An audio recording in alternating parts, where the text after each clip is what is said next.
ജാതി കൃഷിയുടെ ഏറ്റവും വ്യത്യസ്തമായ ഒരു വീഡിയോ ആണ്. അപ്പൊ കർഷകർ ഇവിടെ നിൽപ്പുണ്ട്. പേരെന്നാണ്? എൻ്റെ പേര് ശ്രീകാന്ത്. അട്ടിമാലിയിലാണ് സ്ഥലം, കല്ലാർപ്പുഴയുടെ തീർത്താട്ടാ. അപ്പൊ വീട്ടിലേക്ക് പോവാം, പിന്നെ ധൈര്യമായിട്ട് പോവാം. ഇവിടെ ജാതി ഏറ്റവും ചെലവ് കുറഞ്ഞ് പോകാനുള്ള മാർഗം ഇവിടെ പരിചയപ്പെടുന്നുണ്ട്. അട്ടി റൂട്ട് ജാതി കണ്ടുപിടിച്ച ആളാണെന്ന് നമ്മുടെ ചാനലിലൂടെ പരിചയപ്പെടുത്തുന്നത്. എനിക്ക് തോന്നുന്നത് കേരളത്തിലെ ഏറ്റവും ഹൈ ഡെൻസിറ്റിയിലെ ചെയ്യുന്ന ഒരു തോട്ടമാണെന്ന് പറയേണ്ടി വരും. അപ്പൊ എന്തൊക്കെ വിളകളാണ് ഇവിടെ നട്ടിരിക്കുന്നത്? ഇവിടെ മെയിനായിട്ട് നമുക്കൊരു 90% ജാതിയാണ്. പിന്നെ നമ്മൾ അടയ്ക്കാമരം ഉണ്ട്, കൊക്കോ ഉണ്ട്, തെങ്ങുണ്ട്, കമുകുണ്ട്, ഏലമുണ്ട്, പിന്നെ ഊത് വരെ ഉണ്ട്. എൻ്റെ ഈ തോട്ടത്തിൽ 10 to 12 വെറൈറ്റിയോളം ജാതിയുണ്ട്. അതിനകത്ത് എനിക്ക് എൻ്റെ അനുഭവത്തിൽ ഏറ്റവും വലിപ്പവും തൂക്കവും കൂടിയൊരു ഇനമാണിത്. ഇതുണ്ട്. ഇതിൻ്റെയൊക്കെ ഒരു ഇതെന്ന് വെച്ച് കഴിഞ്ഞാൽ നമ്മുടെ കൈയുടെ ഒരു പകുതി കൂടുതൽ നീളമുണ്ട്. അതിൻ്റെ പത്രി കണ്ടാൽ പോലും നിങ്ങൾക്ക് മനസ്സിലാവും. ഇതൊക്കെ കണ്ടു കഴിഞ്ഞാൽ നമ്മൾ പത്രി നമുക്ക് സിമ്പിളായിട്ട് ഇതൊന്ന് പിടിക്കാമോ, സിമ്പിളായിട്ട് ഇതേ ഊരിയെടുക്കാം.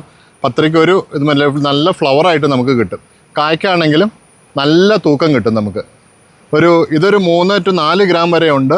ഇതൊരു 10 to 12 ഗ്രാം വരെ ഈ കായുടെ തൂക്കം നമുക്ക് കിട്ടും. ഈ വർഷത്തെ വില എത്രയൊക്കെയാണ് ഇതിൻ്റെ? ഈ വർഷത്തെ വില എന്ന് വെച്ചാൽ പത്രിക്ക് ഒരു 2,500, 2,400 to 500 വരെ, ഇതൊരു 400 to 450 വരെ വിലയുണ്ട്. 2,700 ആയിരുന്നു, ഇപ്പോൾ ഇച്ചിരി കുറഞ്ഞിട്ടുണ്ട് പത്രിയുടെയും കായുടെയും വില. പക്ഷേ എന്നിരുന്നാൽ പോലും നമുക്ക് നല്ലൊരു സാധ്യതയുള്ള കൃഷിയാണ്, ഏറ്റവും ലാഭകരമായിട്ടുള്ള കൃഷിയാണ്. പിന്നെ അതുകൂടാണ്ട് നമുക്ക് ലേബർ ഏറ്റവും കുറച്ച് മതി. പാട്ടത്തിനെടുത്ത് കൃഷി ചെയ്യാൻ പറ്റുന്ന ഒരു കൃഷിയല്ല ജാതി. ഇതൊരു പാരമ്പര്യമായിട്ടുള്ളൊരു കൃഷി. അതായത് 100-150 വർഷം വരെയും ഈ ജാതിക്ക് ആയുസ്സുണ്ട്. അപ്പോൾ ഇത് നമ്മൾ നല്ല ഇനങ്ങൾ നോക്കി തിരഞ്ഞെടുക്കണം നമ്മൾ പറമ്പിൽ വയ്ക്കുമ്പോൾ. അല്ലെങ്കിൽ എന്താ കുഴപ്പമെന്ന് വെച്ച് കഴിഞ്ഞാൽ നമുക്ക് വലിയ കായും പത്രിയൊന്നും ഇല്ലെങ്കിൽ നമുക്ക് വെറുതെ നഷ്ടമാവുള്ളൂ. 5-6 വർഷം പാഴാവുന്നല്ലാണ്ട് നമുക്ക് അതിൽ നിന്നൊന്നും കിട്ടാനില്ല. ശരിക്കും പറഞ്ഞു കഴിഞ്ഞാൽ നമ്മൾ നല്ല തോട്ടം കണ്ട് നേരിട്ട് കണ്ട് തൈകൾ മേടിക്കുക, അതാണ് ഏറ്റവും നല്ലത്. അല്ലെങ്കിൽ നമുക്ക് വെറുതെ നമ്മുടെ സമയവും അല്ലെങ്കിൽ പൈസയും എല്ലാം നഷ്ടമാവും. നേരിട്ട് കാണാൻ അവസരം ഉണ്ടാ? പിന്നെ നേരിട്ട് ഇവിടെ വന്നു കഴിഞ്ഞാൽ നമുക്ക് തൈയും കാണാം, തോട്ടം കാണാം, കാ കാണാം, പത്രി കാണാം, എല്ലാം കാണാം. അപ്പം നമ്പർ ഞാൻ കൊടുത്തേക്കട്ടെ? ധൈര്യമായിട്ട് കൊടുത്തോ. ഇതിപ്പോൾ നമുക്കിപ്പോൾ ഇതാണ് ഉരുണ്ട ഒരു കായെന്ന് പറഞ്ഞാൽ സാധാരണ.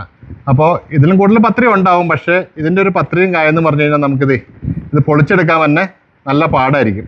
പക്ഷേ ഇത് കണ്ടോ, ഇതിൻ്റെ കായും വലിപ്പവും കുറവായിരിക്കും. ഇത് കണ്ടോ, ഇതിൻ്റെ കാ വലിപ്പം കാണുക. അപ്പോൾ ഇതൊക്കെയാണ് നമുക്ക് ഈസി ആയിട്ട് ഇത് കണ്ടോ, സിമ്പിളായിട്ട് നമുക്ക് പൊളിച്ചെടുക്കാൻ പറ്റും. ഇത് കണ്ടോ കായും പത്രി. ഇത് ഫ്ലവറായിട്ടും കിട്ടും, ഇത് കായായിട്ടും കിട്ടും. ഇതാണ് ഇതിൻ്റെ ഏറ്റവും വലിയ പ്രത്യേകത. ഇത് മഞ്ഞപ്പത്രിയാണ്. ഇതിൻ്റെ കാ വലിപ്പം ഇത് കണ്ടോ. ഇതിൻ്റെ പത്രിയാണെങ്കിൽ ഇത്രയും ഉണ്ടെങ്കിൽ പോലും എന്നാ കുഴപ്പമെന്ന് വെച്ച് കഴിഞ്ഞാൽ നമുക്ക് ഇതിൻ്റെ ഇത് ഉണക്കി കഴിയുമ്പോൾ ഉണ്ടല്ലോ നമുക്കൊരു കട്ടി ഉണ്ടാവില്ല. ഇപ്പോൾ ഇതിൻ്റെ ഉണക്കപ്പത്രി കണ്ടാൽ പോലും നമുക്ക് ഇത് കണ്ടോ ഇത്രയും വെയിറ്റ് ഫീൽ ചെയ്യും. നല്ല ഇതാണ്. ഇത് കണ്ടോ. പിന്നെ എക്സ്പോർട്ടിംഗ് ക്വാളിറ്റി ഇതിൻ്റെ കായും സാധാരണ ഒരു കടയിൽ കൊടുക്കുമ്പോൾ ഇതിന് സാധാരണ പത്രിനേക്കാൾ 200 രൂപ 300 രൂപ വരെ കൂടുതൽ കിട്ടും. കായ്ക്ക് 50 രൂപ വരെ നമുക്ക് കൂടുതൽ കിട്ടും. രണ്ടാമത് നമ്മൾ ഉപയോഗിച്ചിരിക്കുന്ന ഒരു ടെക്നോളജി എന്ന് പറഞ്ഞു കഴിഞ്ഞാൽ മൾട്ടി റൂട്ടാണ്. ഈ മൾട്ടി റൂട്ട് കൊണ്ട് നമ്മൾ ഉദ്ദേശിക്കുന്നത് എന്നാന്ന് വെച്ച് കഴിഞ്ഞാൽ ഇതിന് സാധാരണ ഒരു ജാതിനേക്കാളും 2 അതിലധികമോ റൂട്ട് സ്റ്റോക്ക് ഉണ്ടാവും. ഈ റൂട്ട് സ്റ്റോക്ക് ഉണ്ടാകാനുള്ള ഗുണം എന്നാന്ന് വെച്ച് കഴിഞ്ഞാൽ ജാതിയുടെ വളർച്ച ഒരു ഇരട്ടിയിലധികം നമ്മൾ വളർച്ച കൂടുതലുണ്ടായിരിക്കും. പിന്നെ നമ്മുടെ ഈ വളത്തിൻ്റെ അബ്സോർപ്ഷനൊക്കെ നല്ല കൂടുതൽ നന്നായിട്ട് വളം വലിച്ച് മരത്തിന് കൊടുക്കും. മരം നന്നായിട്ട് വളരും.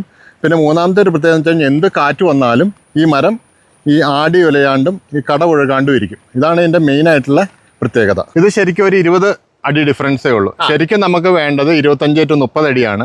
നമുക്ക് നഴ്സറിയിലേക്ക് ബഡ്വുഡ് എടുക്കേണ്ട ആവശ്യം കൊണ്ട് മാത്രമാണ് നമ്മൾ ഇത്രയും അടുപ്പിച്ച് വെച്ചേക്കുന്നത്. അപ്പൊ ഇതൊക്കെ വെച്ചിട്ടുള്ള ഉദ്ദേശം ഇതിന്റെ ഉദ്ദേശം നമുക്ക് ഒരു അതായത് തനിവിളയായിട്ട് നമ്മൾ ചെയ്തു കഴിഞ്ഞാൽ നമുക്ക് അത്രയും പ്രോഫിറ്റബിൾ അല്ല ഇപ്പൊ കേരളത്തില്. അതുകൊണ്ടാണ് നമ്മൾ ഇത്രയും ഇടവിളയായിട്ട് ഇതെല്ലാം ഇതിന്റെ ഇടയ്ക്ക് ഏലം വെച്ചു, കമുക് വെച്ചു. ഇതിൽ നിന്ന് എല്ലാത്തിൽ നിന്നും ഒരു വരുമാനമാകും. ഒരെണ്ണത്തിൽ കുറഞ്ഞാൽ പോലും മറ്റേതിൽ നമുക്ക് പിടിച്ചു വെക്കാൻ പറ്റും. അതുകൊണ്ടാണ് ഇത്രയും ഡെൻസിറ്റി ആയിട്ട് നമ്മൾ വച്ചേക്കുന്നത്. ജാതിത്തോട്ടം ഫുള്ള് എത്ര ഏക്കറിലാണ്? ഒരു 12 കിലോനും ഏക്കറുണ്ട് നമുക്കിവിടെ. അപ്പൊ ഇവിടെ ഫുള്ള് ഡ്രിപ്പ് ഇറിഗേഷൻ മെത്തേഡിലാണ് ചെയ്തിരിക്കുന്നത് കേട്ടാ. അപ്പൊ എത്ര ജോലിക്കാരുണ്ട് ഇവിടെ? ഇവിടെ 12ഓളം ജോലിക്കാർ ഇവിടെ തന്നെ ഉണ്ട്. നമുക്ക് പറമ്പ് മുഴുവൻ നനയ്ക്കുന്നത് നമ്മുടെ ഈ കല്ലാറുപുഴ ഉണ്ട്. അതിനടുത്ത് നമുക്കൊരു വലിയ കിണറുണ്ട്. അതിനകത്ത് മോട്ടറിൽ നമ്മൾ ഫുൾ മുകളിലേക്ക് പടുതാക്കുളത്തിലേക്ക് പമ്പ് ചെയ്ത് കയറ്റിയിട്ട് അവിടെ നിന്നാണ് ഇത് നനയ്ക്കേണ്ടത്. നമ്മളൊരു 5 ബ്ലോക്കായിട്ട് തിരിച്ചിട്ടുണ്ട്. ഓരോ ബ്ലോക്കിലേക്കും നമ്മൾ വാൽവുകളും സ്പ്രിംഗ്ലറും വെച്ച് എല്ലാ വിളകളും നനയാൻ പാകത്തിനാണ് വേനൽക്കാലത്ത് ഒരു ക്ഷാമവും കൂടാതെ എല്ലാ വിളകൾക്കും നല്ല രീതിയിൽ നമുക്ക് വെള്ളം കൊടുക്കാൻ പറ്റുന്നുണ്ട്. നമ്മൾ വർഷത്തിൽ 2 പ്രാവശ്യമാണ് മെയിനായിട്ട് ചെയ്യുന്നത്. കൂടുതലും നമ്മൾ ജൈവവളങ്ങൾ മാത്രമാണ് യൂസ് ചെയ്യുന്നത്.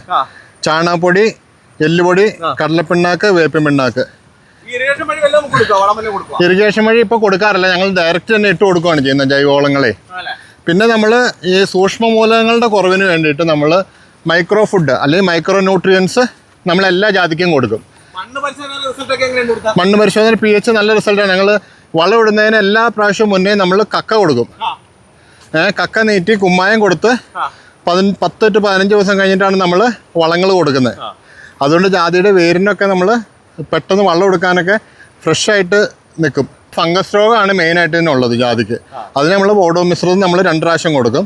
ഒന്ന് മെയ് മാസം അവസാനം കൊടുക്കും, പിന്നെ ഒരു ആഗസ്റ്റിൽ ഇടത്തോർച്ച കിട്ടുമ്പോൾ അന്നേരം കൊടുത്തേക്കും. അടിമാലി ഇടുക്കിയാണ്, ഇഷ്ടംപോലെ പേരിവിടെ ടൂറിസ്റ്റുകളായിട്ട് വരാറുണ്ട്. എന്തുകൊണ്ടാണ് ഉപയോഗിക്കാത്തതൊക്കെ? ഉപയോഗിക്കാത്ത നമുക്കിവിടെ ചെറിയൊരു ലൈസൻസിൻ്റെ ഇഷ്യൂ ഉണ്ട്. അത് കഴിഞ്ഞാൽ നമ്മൾ ഉറപ്പായിട്ടും ടൂറിസം നമ്മൾ ഡെവലപ്പ് ചെയ്യാനുള്ള പ്ലാനുണ്ട്. ഇവിടെയാണ് നമുക്ക് ഇത്ര ഏരിയ ഉള്ളതുകൊണ്ട് നല്ല വ്യൂ പോയിന്റ്സും ഉണ്ട്. ഈ തോട്ടത്തിന്റെ നടുവിലായിട്ട് പ്രോസസ് ചെയ്യണ യൂണിറ്റ് ഉണ്ട്.